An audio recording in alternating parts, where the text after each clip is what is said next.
The first presidential debate is just one day away, and we're learning that former President Donald Trump could announce his running mate earlier than expected. While President Joe Biden is trying to win over moderate voters. NBC's Gabe Gutierrez has the latest.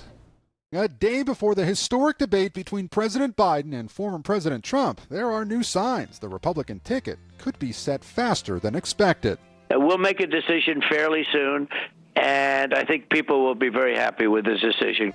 Four sources familiar with the situation tell NBC News there have been high-level discussions about moving the timeline for announcing Trump's pick for vice president to as early as this week to make a splash. Among the top contenders, North Dakota Governor Doug Burgum and Senators J.D. Vance and Marco Rubio, all expected to be here in Atlanta for Thursday night's debate. All at some point have criticized their possible running mate.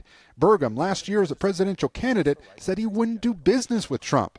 I just think that it's important that you're judged by the company you keep, and You just wouldn't do business with him? No, I wouldn't.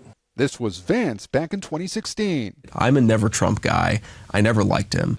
And this was Rubio in 2016 when he ran for president against Trump.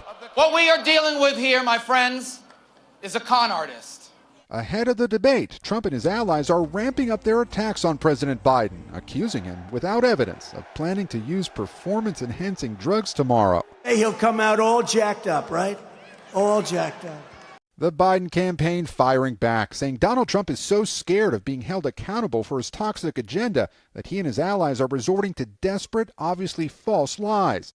Meanwhile, President Biden's team is trying to win over moderate Republican voters by announcing overnight the endorsement of former Illinois Congressman and frequent Trump critic Adam Kinzinger. It's because of my unwavering support for democracy that today, as a proud conservative, I'm endorsing Joe Biden for re-election. Also this morning, results from closely watched House primaries. Overnight, Jamal Bowman, the controversial progressive Democrat from New York, a fierce critic of Israel, losing his race, while in Colorado, outspoken Trump supporter Lauren Boebert winning after switching districts. Gabe Gutierrez reporting. Now, Trump and Biden will go head-to-head at 9 o'clock tomorrow evening. Maine Governor Janet Mills, along with State House Speaker Rachel Talbot Ross, will be hosting a watch party in South Portland. To RSVP and find more information, you can send an email to acookson@joebiden.com.